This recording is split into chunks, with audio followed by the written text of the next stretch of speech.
Peace and love, family. Peace and love. Hello, everybody. How's everybody doing on this Tuesday? Listen, I am outside doing a live, so you might hear the birds twerping, the squirrels, the crickets. Who knows? But I just wanted to sit outside and enjoy this beautiful day as I talk to you guys. I am about to bring to you guys the origin of the Bible. We had talked about it before. I've been sick, so I didn't finish it. It is going to be a 3 or 4 part series because it's so much.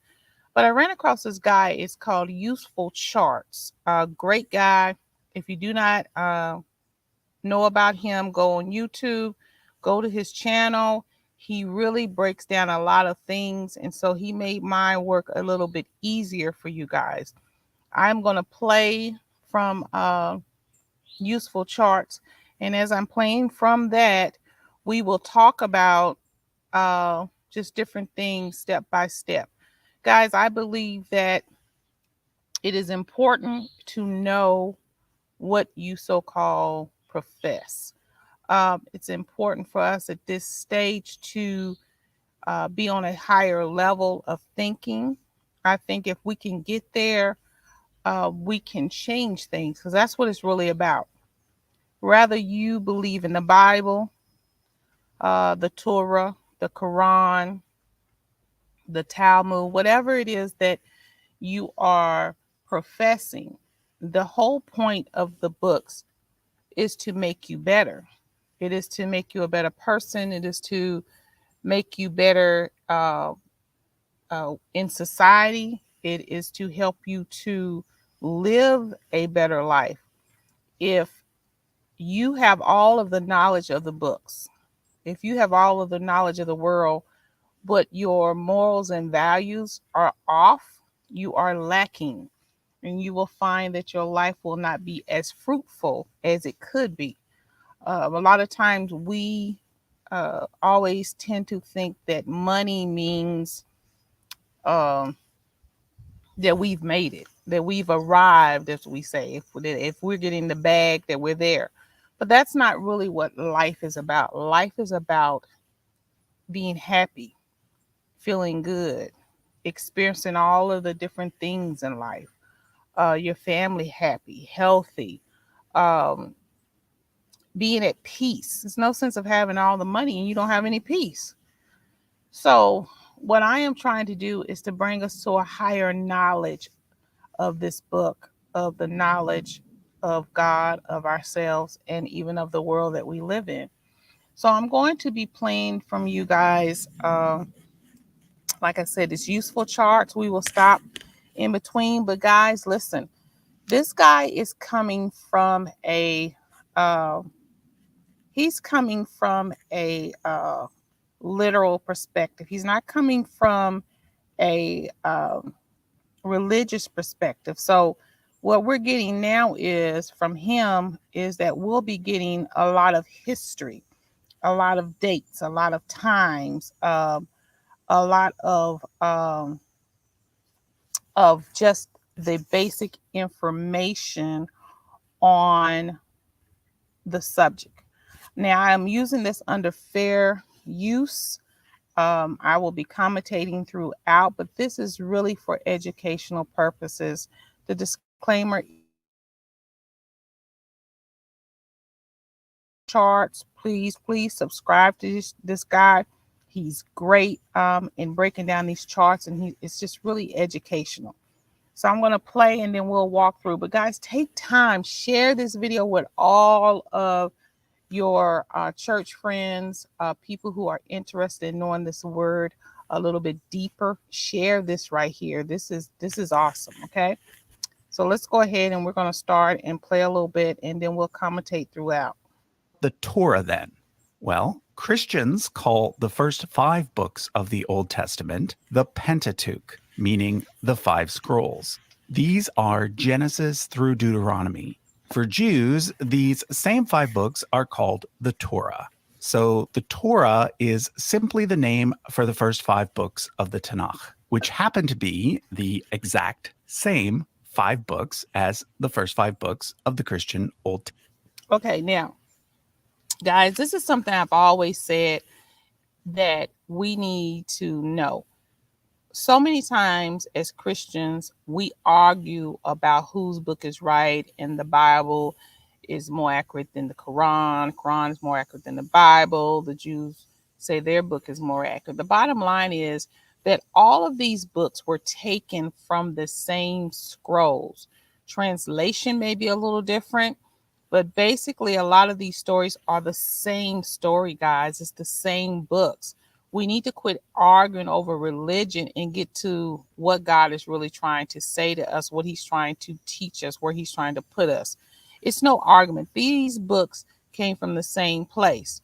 For us Christians who believe that we have the infallible word of God, just remember, men put these books together. And all of these books, you have to realize these scrolls and things came from Africa. Everything came from Africa.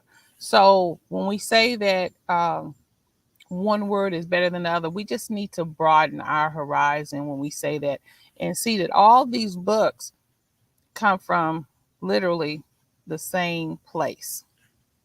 Testament. So it doesn't matter if you pick up a Jewish Bible or a Christian Bible. Other than some minor translation differences, the first 5 books are going to be exactly the same. Now, there's a third Jewish book you might have heard of that also starts with a T. That's the Talmud. But the Talmud actually considered part of the Jewish Bible. It's an entirely different, comprised of oral traditions and commentary on those traditions written by rabbis. What we're going to be concerned with in this episode is just the Torah, or Pentateuch, aka Genesis through Deuteronomy. So let's dive in. From a traditional point of view, the answer to the question, who wrote this part of the Bible, is easy. It was Moses. And for Orthodox Jews and evangelical Christians, there is simply no questioning that. But for the majority of Jews today, like myself, as well as most Christians, the answer is not on did Moses exist. From a historian's point of view, legendary character, and the stories about him quite clearly include many literary elements. It's also very obvious to language experts who study the Torah that it is definitely not the work of a single author. Rather, it clearly consists of many layers that were pieced together over time. Now, I want you guys, there is, and I'm going to put that one up too as we go along. He has done a breakdown of the historical Moses and the biblical Moses. There is an argument amongst scholars that Moses was not a real person, but more a fictitious person. We as Christians believe he was a real person, but as history go along, Moses is hard to track. Now, that is not to say that this person didn't exist. What may have happened is that because of the names, because in the Quran and so forth, he's Musa, and into the Christian, he's Moses. It could be in the translation that they lost his name change. So it doesn't necessarily mean the person wasn't real. It could be a mix-up in translation of his name. But let's just keep listening. And like I said, guys, this is to broaden your horizons, to know about the book that we profess. This actually makes a lot of sense, considering that the Torah deals with events that were initially passed down orally. Whenever this happens, you usually wind up with multiple versions of the same story. And this is exactly what you find in the Torah. For example, there are 2 separate creation accounts, 2 separate stories of Abraham lying about his wife Sarah, 2 accounts of God changing Jacob's name to Israel, and so on. According to some tallies, there are about 30 examples of these kind of doublets in the Torah. So, what almost every scholar agrees on within the field of Pentateuch studies is that there were definitely several distinct authors involved. But what they do not agree on is exactly who those authors were and in which order they contributed their material. Because of this, I cannot present you with one definitive answer to who wrote the Torah and when. Therefore, I'm going to present you with 3 different theories and let you make the final decision. The first theory is the one that you're most likely to have heard of if you're at all familiar with any of this. It's called the documentary hypothesis, and it's been around since the 1800s. Nowadays, there are many variations of it, but the basic idea is that the Torah was pieced together from 4 different original sources. These have been labeled the Yahwist, Elohist, Deuteronomist, and priestly sources, or more commonly, J, E, D, and P. Note that I'll be using these 4 letters extensively throughout the rest of the video. So, according to the documentary hypothesis, Genesis, Exodus, and Numbers are all a mix of J, E, and P. Leviticus is entirely P, and as you might have guessed, Deuteronomy is entirely D. Note that the black areas of the chart represent other texts that do not fall into the main 4. The original theory was that J was written during the reign of Solomon, when the Israelites were supposedly united and at the height of their power. E was written by someone in the breakaway northern kingdom of Israel. D was written during the reign of Josiah, after the fall of the northern kingdom. And P was written after the Jews returned from Babylon. Now, like I said, there are many different variations of this theory. For example, nowadays, J and E are often combined into a single source. P is sometimes placed before the exile, and D is usually divided into 2 or more stages. Okay, guys. So as we see on this chart that he's breaking it down to you by the periods. Now, one thing that people make a mistake don't when they're quoting from the Bible or trying to explain something, they do not explain the time periods. We have to remember that time periods are very important because things change with time. The kind of cars we drove in the 80s are not the same in the 80s. It's not the same hairstyles that we have today. I mean, things just change. And so with that, it kind of explains why certain things were done at that time, which we wouldn't do now. To say, like, we would not sacrifice the lamb now.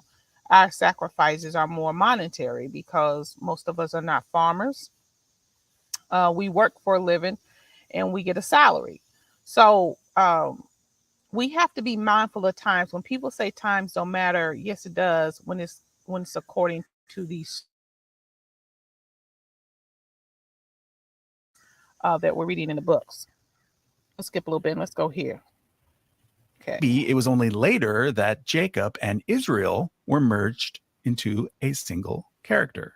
So interestingly, the North has more associations with Egypt, and the South has more associations with Mesopotamia. Egypt was an upper and a lower Egypt. Okay, Egypt was a huge kingdom, guys. When people talk about Egypt, they think of like it was a little city.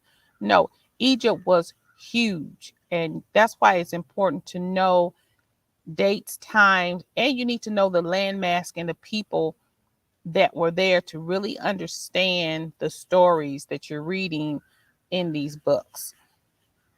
Remember, Mesopotamia is where Abraham was said to originate from. And it is the book of Genesis that incorporates mythology that is very reminiscent of Mesopotamia. The flood story being a good example. of this material was picked up during the Babylonian exile. So, as is often the case, history is strongly influenced by geography.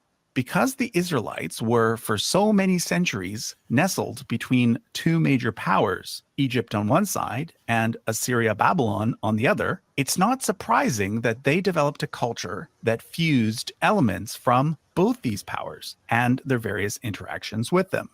Anyway, like I said, this third theory is yet to be fully fleshed out. The second theory is the one that's currently the more mainstream explanation. But I think the dual origins theory is very promising, and therefore I'm going to go out on a limb and say that I think it is likely to be the dominant theory in the future.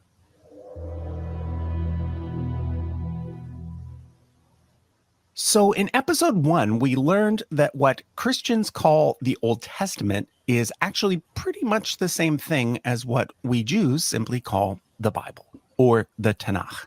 And in both cases, the first 5 books are Genesis, Exodus, Leviticus, Numbers, and Deuteronomy. Jews call these first 5 books the Torah, whereas Christians call them the Pentateuch. But basically, they are exactly the same. Now, like I say, the rest of the Tanakh and the rest of the Old Testament.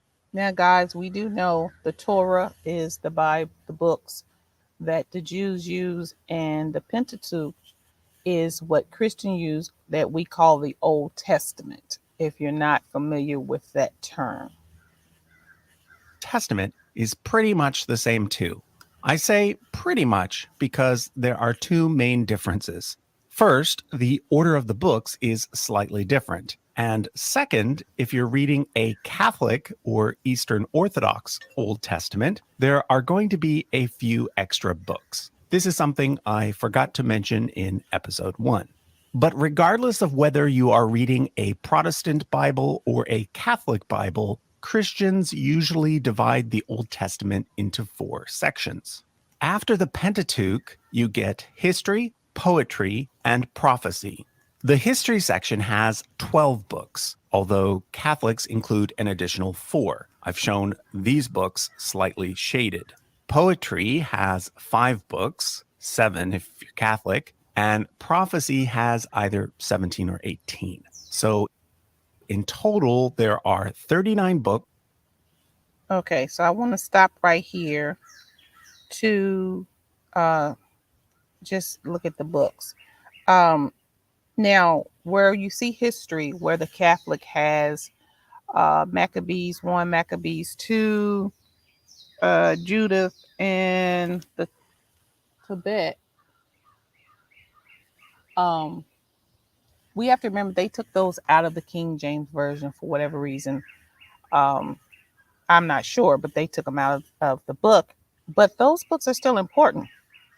Guys, we have to remember, this is all scripture, okay? This is history.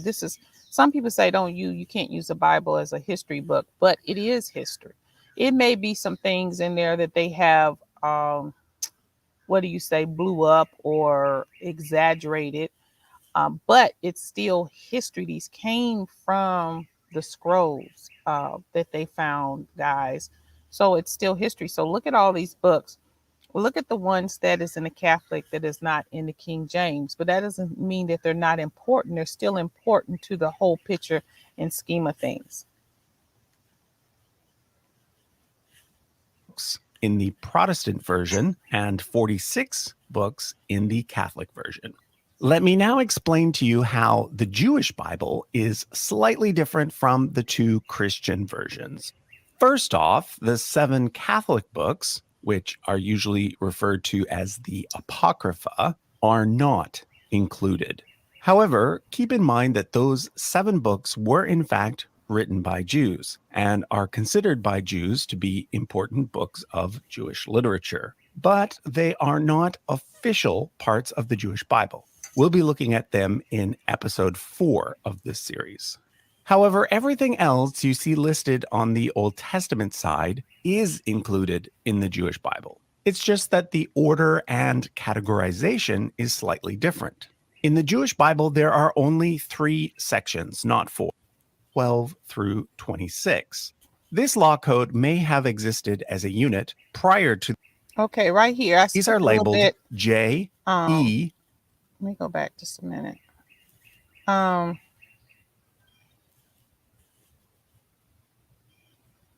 didn't want it right there. I want it right here. Okay, it's not letting me skip to right where I want to be. I think it's right here. So I stopped because we're going to skip through this because it is long. And please go to Useful Charts and listen. This guy is awesome with breaking these books down. I am going to be doing commentary throughout, so I'm going to skip a little bit, guys, to get to the meat of everything. Why's my device trying to go out? I thought I charged it. Anyways, guys, so I'm going to do half now because I don't want it to be too long. If I had people on here and we was discussing, we would stay on longer. But I'm going to do a little bit more and we're going to talk about it, and then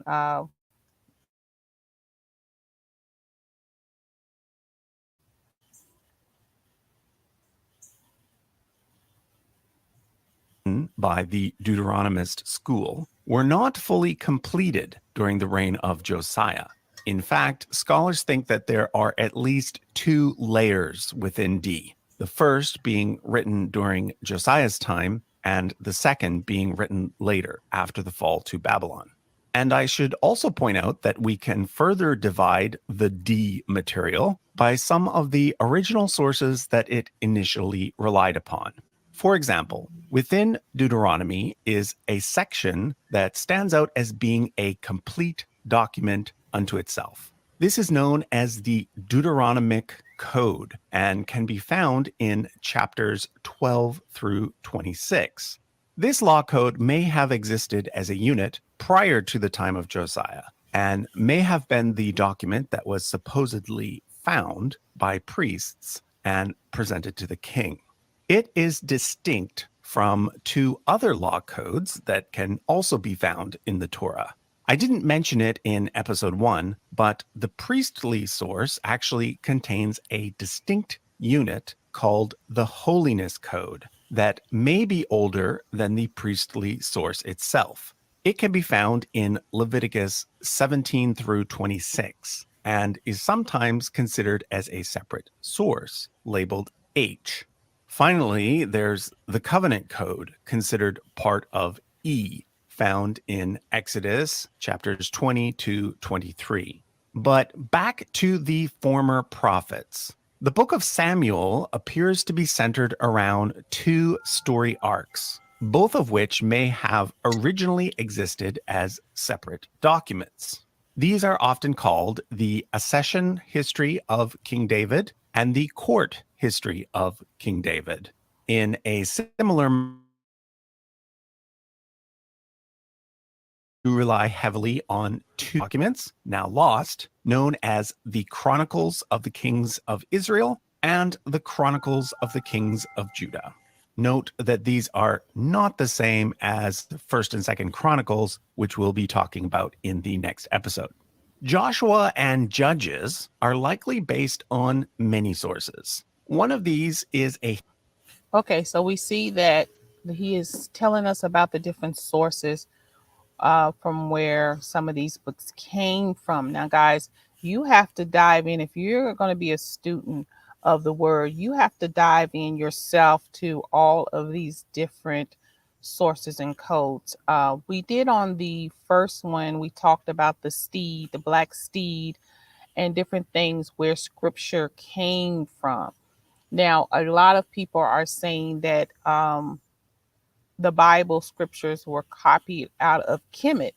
And if you start to study, you will find that a lot of things that happen in Kemet reflect some of the things that we find in the Bible. So can we say that it didn't come out of Egypt or Kemet? That would be a hard argument just due to the fact that so much of it mirrors one another, the stories that are told. So, other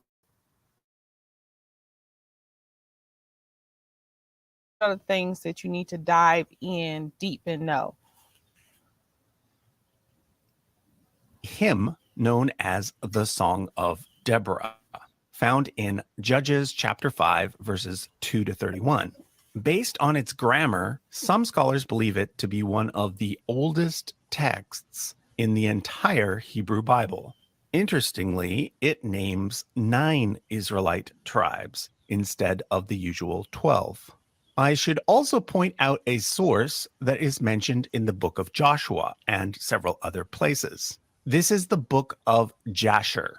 Although there are several books available today that claim to be the original book of Jasher, these have all been demonstrated by scholars to either be deliberate forgeries or works written during the Middle Ages. The original book of Jasher is unfortunately lost. So, as you can see, Okay, so Jasher is one of those books that no one hardly ever speaks about or read about, but that is a book that you need to, if you can find, I mean, that just you need to read that book. Um, I will say this, guys, where he says, unfortunately, the book is lost, there is nothing lost. There's so much hidden information that is hidden from us for whatever reason. Excuse me. And I think a part of it is the fact that knowledge gives you power. Um, Knowledge is not just to know, knowledge has two parts, the know and the lidge. Knowledge means what you know you can apply. If you look at the root word of knowledge, is basically what it means. You are able to apply what you know. So that knowledge gives you power to fight all of this worldly stuff that we go through. Uh, and I want to talk about that a little bit more, how we have allowed the world to run our lives and to ruin our lives because this painted image of what it should be is not what God really meant for us to have. So read these books, guys. I'm going to skip a little bit. And then I'm like I said, I'm not going to try to stay on a long time. So let's look at this. must be accepted based solely on faith, not on historical evidence.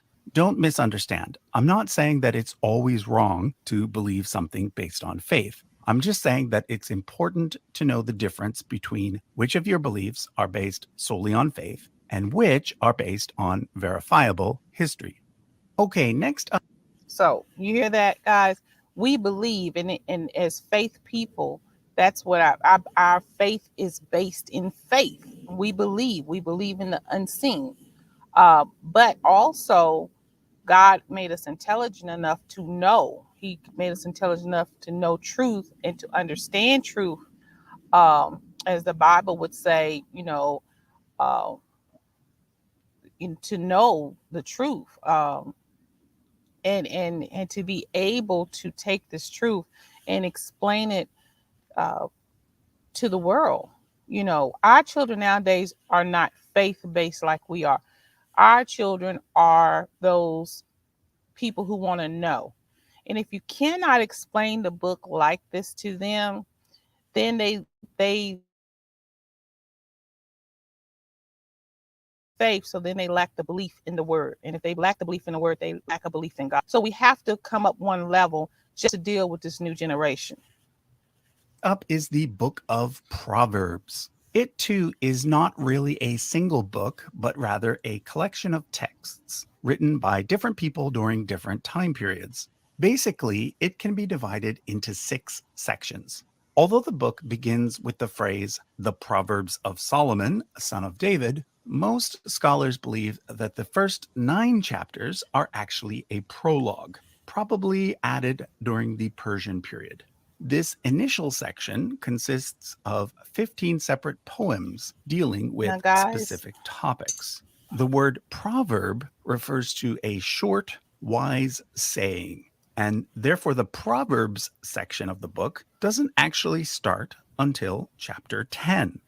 okay, so um, what I'm going to do, guys, is my battery's going low. And like I said, I was outside with this, but I'm going to do 2 sections because this is a long one. But I do want you to go to Useful Charts listen to him, and we're going to pull out other books as we go. Once we get a group together, we will be discussing these things live as a group. And that's why it's so important, guys, that you subscribe to the YouTube channel, hit the like button, most definitely hit the notification button. So when we're having these discussions, you can come in and join in the discussion, whether it be chat or I pull you in. These are things, guys, that is important. I'm going to end this with the book of Proverbs, and then later on this evening, I'll come and do the second half of this. That's where we start getting the one-liner bits of wisdom. This section goes until chapter 22, verse 17, and likely represents the original core of the book, perhaps written by Solomon himself, or perhaps attributed to Solomon as a means of establishing authority. Either way, sections 3 and 4 are not associated with Solomon. Section 3 begins with the phrase, "Listen to the words of the sages," and goes on to tell 30 wise sayings. And section 4 begins with, "These are also by the sages," and includes 5 more. The interesting thing about section 3 is that a good portion of it seems to correspond directly with a work of ancient Egyptian literature known as the Instruction of Amen-Em-Opet, which dates to around 1000 BCE. So it seems that the ancient Israelites recognized this Egyptian work as being important and decided to incorporate it alongside the words of their own people. Moving on, section 5 starts with, "These are more Proverbs of Solomon, compiled by the men of Hezekiah, king of Judah." So these are perhaps later additions, attributed to Solomon, but written during the reign of King Hezekiah. Finally, in section 6, we get 3 final poems, one by Agur, son of Jakeh from Massa, one written by Lemuel, the king of Massa, and the final one being anonymous. As to whether the kingdom of Massa was a real place or a fictional creation, no one is really sure. So, like Psalms, because Proverbs is a collection of several different sayings and poems by several different authors, it's impossible to place it at just one location on the timeline. I'm therefore going to indicate it as a range as well. All right, let's now look at the book of Job, which addresses the age-old question, if a good God exists, why then? Okay, guys, like I said, I'm going to stop it at Proverbs. I don't want to go past that. Let's go back to the books.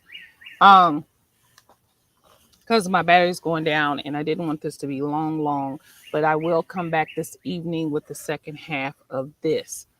Guys, we have to look at how detailed the Bible was put together and why, to get a great understanding of this master work.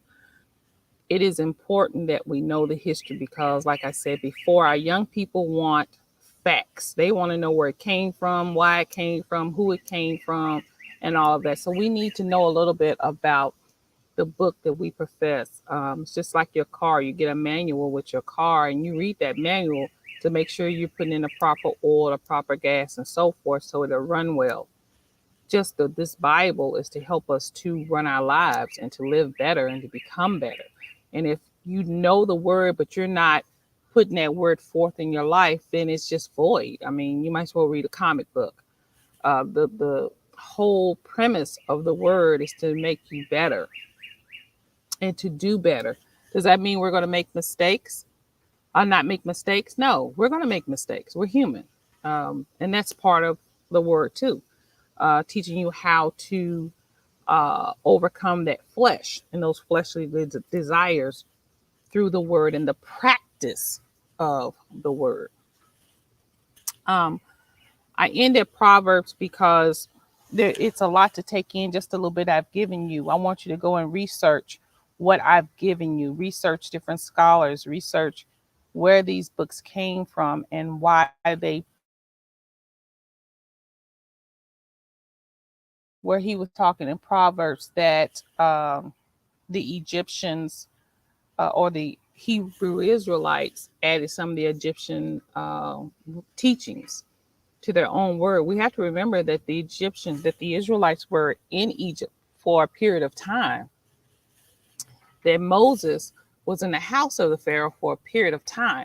So, of course, some traditions and words are going to be probably. Also have to remember that Egypt was a mixture. Egypt was almost like America. It had people from everywhere.